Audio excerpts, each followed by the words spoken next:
এনে কৈছে 10,000 টকাটো নিদিয়ে আজিলৈকে মই যি কৈছো তাক কৰি আছো নে নাই কিবা কথা মিছ হৈছে নেকি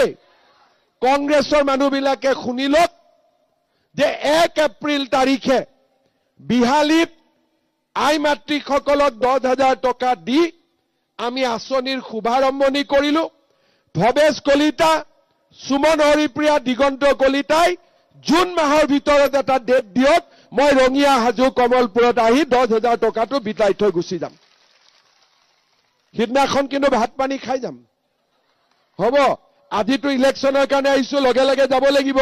কিন্তু সিদিনাখন সময় লৈ আহিম আৰু এই 10,000 টকাৰ আঁচনিটোৰ বিষয়ে সকলোকক বুজাই যাম এই আঁচনিটো কি গছ লগোৱাৰ কাৰণে 10,000 টকা নহয় এই 10,000 টকাটো আমি ভাল কামত খৰচ কৰিম বিহালীত যেতিয়া মই 10,000 টকা দিলো এগৰাকী মহিলাই সেলফি উঠিলে সেলফিটো নহল কেমেৰাটো মোক কয় মোবাইলটো দলিয়াই দিম মামা আজি নতুন মোবাইল কিনিম মই মহিলাগৰাকীক কলো যে এই 10,000 টকা আমি ভাল কামত খৰচ কৰিম কি ভাল কাম মোৰ স্বামীৰ ব্যৱসায় আছে তাতে খৰচ কৰক কোনো আপত্তি নাই নিজৰ ব্যৱসায় কৰক মুৰ্গী কণী গাই গৰু আপোনালোকে যিকোনো ভাল কামত খৰচ কৰক আপোনালোকক হিমন্ত বিশ্ব শৰ্মাই প্ৰতিশ্ৰুতি দিছে অহা বছৰ মই আপোনালোকক আৰু 25,000 টকা কৈ দিম কাক দিম যোনে 10,000ত মোবাইল কিনি দিলে ইহঁতি নাপাব কিন্তু আজিয়ে কিন্তু বুজাই দিছো কিন্তু যোনে মোবাইল নাই কিনা ভাল কামত 10,000 খৰচ কৰিছে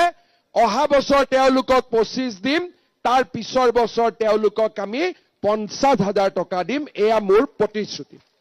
আৰু আজিলৈকে যি কৈছো টেটৰ চাকৰিৰ সময়ত মানুহে বুজাই নাছিল যে বিনা পইচাত চাকৰি হ'ব পাৰে পুলিচৰ চাকৰিৰ সময়ত মানুহে ভাবাই নাছিল যে বিনা পইচাত চাকৰি হ'ব পাৰে কোনেও ভাবাই নাছিল যে অসমত ইমান পৰিৱৰ্তন হ'ব পাৰে আজি আমি সকলো কৰিছো কাৰণ মানুহৰ ওপৰত আমাৰ বিশ্বাস আছে মানুহৰ ওপৰত মৰম আছে কংগ্ৰেছ চৰকাৰৰ দিনত এটা নামঘৰত কংগ্ৰেছ দলে এটা টকা দিছিল নেকি আপোনালোকে মনত পেলাওক আজি আমি অসমত 25,000 নামঘৰত আমি 3 লাখকৈ টকা দিছো আৰু 25,000 নামঘৰক এই বছৰ আমি আৰু 3 লাখকৈ টকা দিম কিয় কিং জীৱিকা সখী বাইদেউসকলে কৰিলে কোনবাই পইচা দিবলগীয়া হৈছে নেকি সঁচা কথা কওক কোনবাই পইচা দিবলগীয়া হৈছে নেকি আৰু যিসকলৰ জিঅ' টেগিং হোৱা নাই 10 মে তাৰিখৰ পৰা 15 দিন আপোনালোকে সময় পাব নিজৰ জিঅ' টেগিং নিজে কৰি লোৱা বাস নিজৰ জিঅ' টেগিং নিজে কৰি ল'ব নিজেতো নিজৰ টকা নাখায় খাব জানো নিজেতো নিজৰ টকা নাখায় গতিকে এইবাৰ জিঅ' টেগিঙতো টকা নহব সকলোৱে প্ৰধানমন্ত্ৰী ডাঙৰীয়াৰ ঘৰ নিয়ম অনুসৰি পাব তাৰো ব্যৱস্থা আমি কৰিছো চাউল হল মেডিকেল কাৰ্ড হল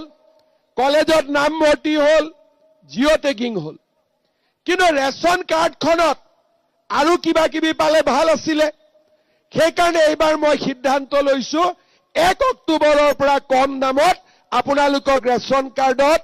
দালিও দিম নিমখো দিম চেনিও দিম আজি আপোনালোকে চিন্তা কৰক দেউতাক মাকে ছোৱালীৰ পঢ়াৰ চিন্তা কৰিব নালাগে নিযুত মইনা আঁচনিৰ জৰিয়তে আজি ছোৱালীয়ে পঢ়িব পাৰিছে নে নাই পৰা এই কাম কাৰ লাভ হৈছে কিছুমানে কয় মহিলাক দিয়ে পুৰুষক নিদিয়ে আৰে অৰুণোদয় টকা মহিলা পালে পুৰুষৰে হেঁচাটো কমে না নাই ঘৰখন চলাতে কমে না নাই গেছৰ চিলিণ্ডাৰ পালে পুৰুষৰে টকা বাচিব না নাই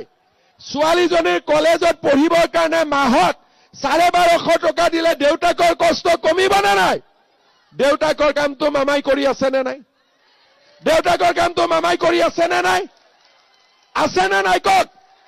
শ্ৰদ্ধা ৰাইজ আৰু এটা কথা মই মাজে মাজে চিন্তা কৰো মেট্ৰিক পৰীক্ষাৰ সময়ত কেতিয়াবা মই মোৰ লগৰ ল'ৰাৰ ঘৰত যাওঁ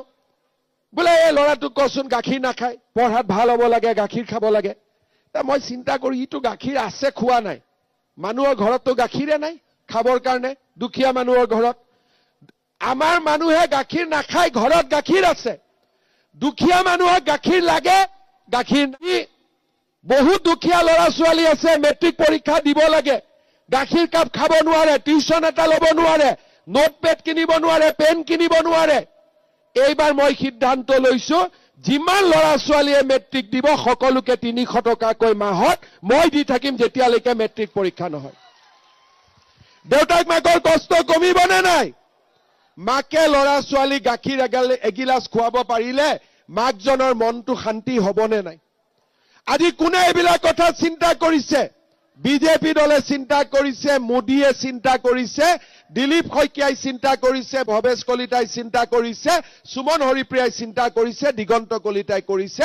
আমাৰ লুঙি ধুতিৰ প্ৰতি মৰম নাই, ৰাইজৰ প্ৰতি আমাৰ মৰম আছে। ঠিক কৈছো নে নাই? শ্ৰদ্ধা ৰাইজ, আৰু আপোনালোকে চিন্তা কৰক, আমি কেনেকে সমাজখন আগুৱাই লৈ যাব খুজিছো। আজি কংগ্ৰেছ চৰকাৰৰ দিনত অংগনবাদী চাকৰি এটা পাবৰ কাৰণেও টকা ঘোষ দিবলগীয়া হৈছিল।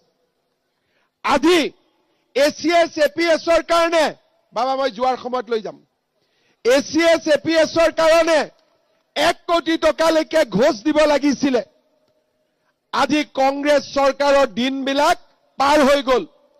বিজেপি চৰকাৰৰ দিনত আজি আমি প্ৰত্যেকটো পৰ্যায়তে মানুহৰ বাবে যুঁজিছো। চাকৰি নামত টকা খোৱাটো অসমত নিয়ম আছিলে। কংগ্ৰেছৰ মানুহবিলাকে যিমান ডাঙৰ ঘৰ বনাইছে, গাড়ী কিনিছে, সব চাকৰি নামত লোৱা টকা। 1.5 লাখ ল'ৰা ছোৱালীক মই চাকৰি দিলো, 1 লাখ কৰি ল'লে মোৰ ঘৰত 1500 কোটি টকা জমা হ'লহেঁতেন, বিজেপিৰ সকলো মানুহৰ ঘৰবোৰ পকা হ'লহেঁতেন।